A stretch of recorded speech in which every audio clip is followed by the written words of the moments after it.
क्या हालत थी।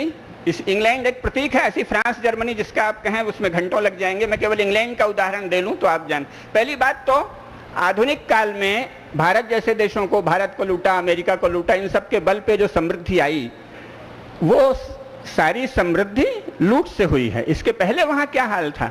अब तो ऐसा प्रचार होता है तो हम लोग भी शिक्षा नहीं होने से हम इसके शिकार हो जाते हैं।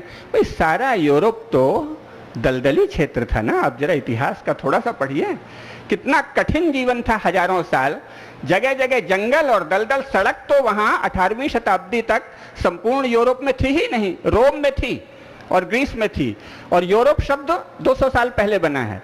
इसके पहले विश्व इतिहास में यूरोप शब्द था ही नहीं। तो ये जो मुख्य यूरोपीय देश कहलाते हैं ये तो दलदली और एकदम निर्जन से इलाके, गांव वहां कहीं नहीं थे। जिसे हम लोग गांव कहते हैं वैसा कोई गांव यूरोप में 18वीं शताब्दी तक नहीं था।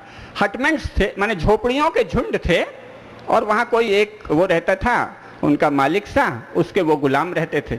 सर्फ्स थे सब जगह और बहुत ही दूर दूर आबादी थी। और स्थिति ये थी कि चर्च ने वहां किसी कारण से सफाई के नाम पे कह दिया कि अगर तुम ज्यादा साफ रहते हो, बार बार हाथ वाथ धोते हो। एक तो पानी नहीं था, अब ये सब भी हम भूल जाते हैं। यूरोप के पास पानी कहाँ था। जब बिजली आई है 19वीं शताब्दी में तब तो उनके पास पानी हुआ है, नहीं तो ज्यादातर इलाकों में, ग्रीस और रोम को छोड़ दीजिए, ग्रीस रोम भारत से जुड़े हिस्से हैं। यूरोप का वो थोड़ा अपनी लाज बचाने के लिए इनको यूरोप कहते हैं और ये अभी 200 साल पहले कहना शुरू किया है। यवन तो हमारा एक प्रांत था उत्तराखंड का, आप वाल्मीकि रामायण और महाभारत देख लीजिए। और रोम से भारत के सदा संबंध थे। और आज भी रोम और यूनान की जो जलवायु है वो तो गर्म है ना, वहाँ तो गेहूं भी होता है, कई कुछ जगह चावल भी होता है। इंग्लैंड और मुख्य यूरोपीय देशों में तो कहीं गेहूं नहीं होता था कभी। आज भी भोजन के लिए वो गर्म देशों पर ही, ट्रॉपिकल कंट्रीज में, गर्म देशों में ही तो ये सब फल और सुंदर अनाज होते हैं। तो ना वहाँ अनाज था, सूखा मांस खाते थे, लकड़ियाँ बहुत, लकड़ी काटने का नहीं था। वहाँ के जंगल भी बिल्कुल अलग तरह के हैं। फिर आपके पास दलदली इलाके हैं, अभाव ही अभाव है, सड़क नाम की कोई चीज़ नहीं है। इसीलिए आप देखेंगे वहाँ घोड़ों का सारा वर्णन है। जितनी भी उनकी लड़ाइयाँ हैं वो घोड़ों के द्वारा हैं। और शस्त्रास्त्र भी उनके पास मंगोलों से सीखने के बाद शस्त्राएँ हैं, नहीं तो साधारण लाठी और बर्छे। और इनसे तो ये किसान विद्रोह जितने हुए हैं, 1356 का विराट किसान विद्रोह हुआ है, 15वीं शताब्दी तक लगातार किसान विद्रोह हुए हैं। उसमें सारे किसान घर घर के गणासा, लाठी, फरसा यही लेके तो मारने दौड़ाते थे, सामंतों को मार डालते थे। तो न तो शस्त्र में यूरोप विकसित था, न धन में, न व्यापार में, तो वो था ही नहीं। हालत यह है कि जब बंगाल में इन्होंने भीख मांग के कहा कि हमको व्यापार की इजाज़त दो, तो नवाब से इन्होंने 3 जिलों की मालगुजारी भी वसूलने का अधिकार ले लिया। पहले तो व्यापार का लिया, फिर कहा कि साहब आप काहे को तकलीफ करते हैं, हम आपके लिए लगान वसूल करके इतना आपको दे देंगे, बाकी हम रख लेंगे। तो उन्होंने, उस समय तक हमारे यहाँ भी कुछ आपस में गिरावट आ गई थी, तो नवाब थोड़ा अय्याश थे, उन्होंने कहा ठीक है, हमको तुम इतना हर साल नजराना दे दो और जाओ लगान वसूल करो। उस लगान वसूली में 3 जिलों से जो धन ले गए हैं वो, ये सब रिकॉर्ड है। उसके बाद पहली बार इंग्लैंड का खजाना और इंग्लैंड के बाजार धन से छलक उठे। ये स्वयं इंग्लैंड के इतिहासकारों ने लिखा है।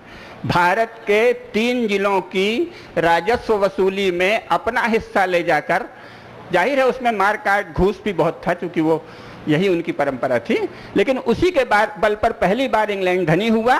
और पहली बार एडम स्मिथ ने लिखा कि द वेल्थ ऑफ नेशंस, जो an inquiry into the wealth of nations. और अब कहा जाता है कि साहब एडम स्मिथ अर्थशास्त्र के जनक हैं। जिस देश में व्यास और वाल्मीकि से लेके अभी चाणक्य तक इतने बड़े बड़े अर्थशास्त्री हुए, वहाँ कहा जाता है कि अर्थशास्त्र का जनक कौन है, एडम स्मिथ। और एडम स्मिथ ने पुस्तक कैसे लिखी, बंगाल के 3 जिलों के लगान की, लूट की वसूली से प्राप्त धन से छलक कर, और उसके पक्ष में तर्क दिया कि क्यों इंग्लैंड के लोगों को लूटना चाहिए। इंग्लैंड एक प्रतीक है, ऐसा प्रत्येक यूरोपीय देश का इतिहास है, उसमें बहुत सब। अब दूसरा बता दें, सेना तो इंग्लैंड में 19वीं शताब्दी में पहली बार स्टैंडिंग आर्मी बनी है। जब क्लाइव आया है तो वो कैसे आया है, जैसे बेरोजगार लड़के होते हैं ऐसे ये तमाम बेरोजगार छोकरे थे, और वहाँ छोटे छोटे सामंत ट्रेनिंग देते थे। साधारण सी बंदूक पहली बार उन्होंने अरब के संपर्क में आके और चीन के संपर्क में आके बंदूक 17वीं शताब्दी में थोड़ी सीखी थी, बड़ी रफ किस्म की बंदूकें थी। तो बंदूक चलाना सिखाया जाता था लड़कों के गिरोह को।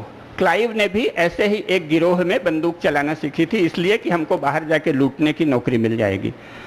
ये कोई इंग्लैंड के राजा द्वारा भेजे गए कोई सैनिक नहीं थे जो भारत पर चढ़ाई किए थे। इसलिए जब लोग समझते हैं कि भारत में ये किया, अंग्रेजों ने वो किया, तो वो बहुत अज्ञान है।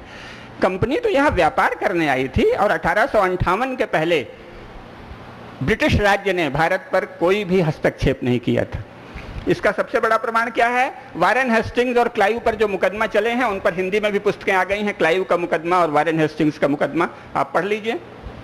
वारेन हेस्टिंग्स पे स्वयं इंग्लैंड की संसद ये आरोप लगाती है कि इसने ये छल किया, घूस ली, नीचता की, भारतवर्ष में केवल नीचों को उकसाया, सज्जनों के साथ छलघात किया, हत्या की। महारानी जो वहाँ बंगाल में उस समय स्त्रियां ही ज़्यादातर जमींदार थी, तो उनको कैसे मारा, कैसे अपमानित किया, सब अभियोग लगे हैं इंग्लैंड की संसद में। इस पर वारेन हेस्टिंग्स का जवाब है कि साहब, मैं कोई इंग्लैंड की प्रजा के नाते वहाँ नहीं गया था, आप मुझ पर इंग्लैंड का कानून नहीं लगा सकते। मैंने सब किया जो आप कह रहे हैं, लेकिन मैं वहाँ अंग्रेज नागरिक के नाते नहीं था, मैं तो अपना व्यापार करने गया था, जो मेरे व्यापार के हित में हुआ वो किया। ये दर्ज है। इसका अर्थ है कि ईस्ट इंडिया कंपनी जो कर रही है, उसको ये मानना कि हम गुलाम हो गए, ये तो मूर्खता है। नहीं, वो तो एक तरह से हमारे नौकर बनकर आए और एक तरह से छलघात करने वाला पापाचारी नौकर आप उनको कह सकते हैं। ऐसा नौकर जो दगाबाज है, विश्वासघाती है, हमसे भीख मांगता है कि नौकरी दे दो, हम आपके लिए सिक्योरिटी गार्ड उपलब्ध करा देंगे, हम आपके लिए मालगुजारी वसूल करके दे देंगे, और फिर बाद में हमको ही मारने की और घेरने की कोशिश करता है।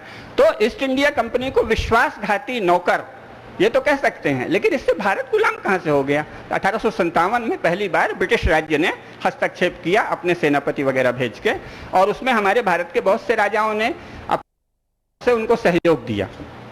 तो फिर भारत की पराधीनता केवल 90 वर्ष कहलाई, 1858 से 1947, और वो भी केवल आधे भारत की, क्योंकि शेष आधे भारत में देसी रियासतें थीं जिनकी अंग्रेजों से संधि थी और थोड़ी अपमानकारक संधि थी, लेकिन ये संधियां तो राज्य का अंग है राजनीति का। जब थोड़ा आप दब जाएं तो दब जाएं, फिर कर लें। लेकिन उन राजाओं की हैसियत क्या थी? आप देखिए, भारत के वाइसराय को उन्होंने जो अपनी नीति बनाई उसके अनुसार 31 तोपों की सलामी दी जाती थी, 31, और देसी राजाओं में मैंने अपनी पुस्तक में सब दिया है, 19 राजाओं को 21 तोपों की सलामी थी, फिर कुछ बहुत सारे राजा हैं 22 के करीब, उन्हें 19 तोपों की, फिर 17 तोपों की, फिर 11 तोपों की, 13 तोपों की, 15 तोपों की, ऐसे करके 1470 तोप हो जाती हैं भारतीयों की। यानी अगर आप स्वयं इंग्लैंड की कसौटी लें तो वाइसराय की हैसियत 31 तोप की है, तो भारतीय राजाओं की 1500 तोप की।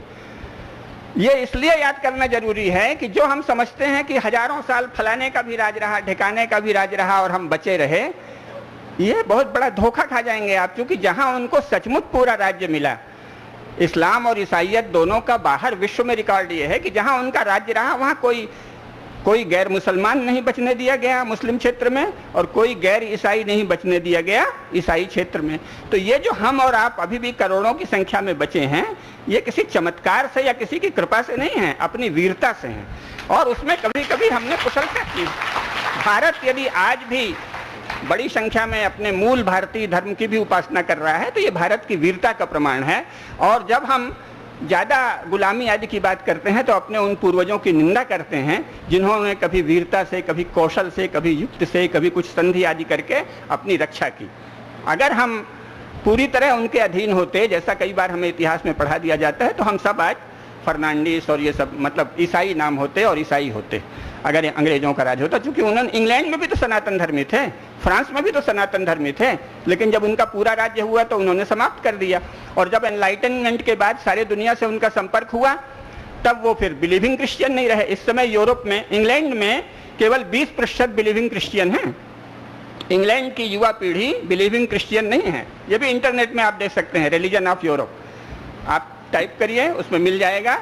और इंग्लैंड में केवल 20% युवक हैं जो बिलीविंग क्रिश्चियन हैं। शेष लोग कह रहे हैं हम दुनिया का ज्ञान प्राप्त करेंगे। तो आज जो भारत के सन्यासियों को, धर्माचार्यों को, कथावाचकों को सारे यूरोप में जाने दिया जा रहा है, तो वो इसीलिए कि एनलाइटनमेंट के बाद उन्होंने चर्च पर आस्था छोड़ दी। जो हमारा देशभक्ति के लिए काम होगा उसमें ये सब पक्ष भी होंगे। ज्ञान अगर होगा तो फिर हमें समय आने पर यह निर्णय लेने में सहूलियत होगी कि क्या ग्रहण करना है और क्या त्याग देना है। मिलेनियम गोल्स जो हैं वो उन्होंने पहले से ही कह दिया कि मिलेनियम गोल है। मिलेनियम गोल क्या है कि साहब विश्व में गरीबी हटाने के लिए विकसित देश जो प्रयास करेंगे उसमें भारत ने भी दस्तखत कर दिया।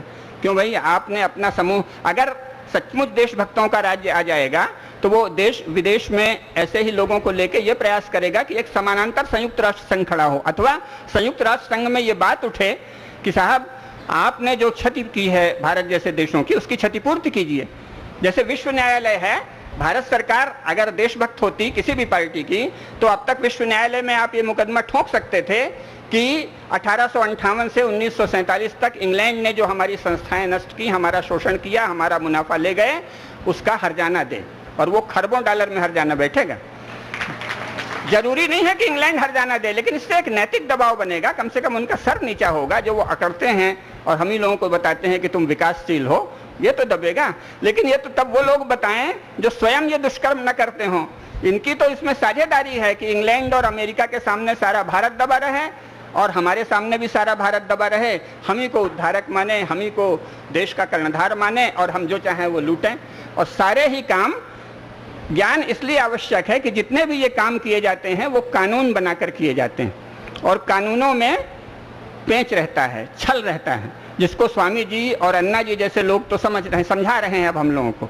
तो कई स्तरों पर काम करना होगा। कानून के द्वारा जो छल किया जा रहा है उसे भी देखना होगा, उपयुक्त कानून भी बनाने होंगे। हम तो भगवान से प्रार्थना करेंगे कि पूज्य स्वामी जी का तेज जो सारे देश में इतना प्रकट है, सारा विश्व देख रहा है, ये उनको भी थोड़ा दिखे और ये समझ लें।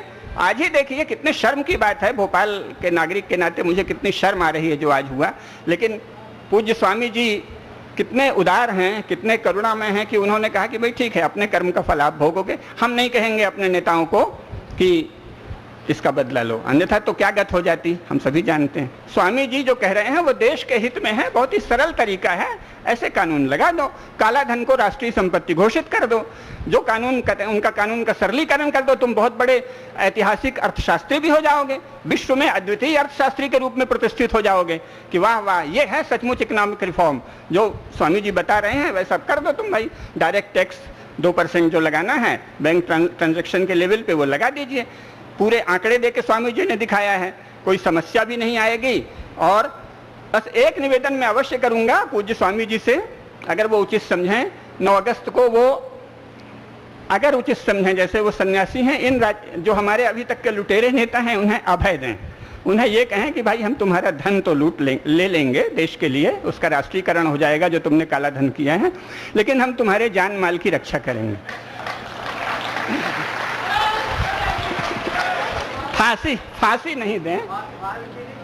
हाँ, माल मतलब इतना माल कि परिवार को सुखी से रखो, वो माल नहीं जो वो तुम्हारा माल है ही नहीं है जो पाप से कमाया है, लेकिन करुणा पूर्वक इनको अभय दें। क्योंकि मुझे लगता है ये नेता डरे हुए हैं, ये जो आज पथराव करा रहे हैं ये कोई भयभीत और कायर लोगों के, भीतर से कातर लोगों के लक्षण हैं। तो ये इतना तुमसे पाप ही तो छुड़वा रहे हैं, काली कमाई, पाप की कमाई छोड़ दो और शान से रहो। नहीं होगा तो हम तुमको थोड़ा फूलमाला भी पहना देंगे अगर तुम अपनी इच्छा से छोड़ दोगे तो, लेकिन धन ले लेंगे क्योंकि वो देश के लिए जरूरी है।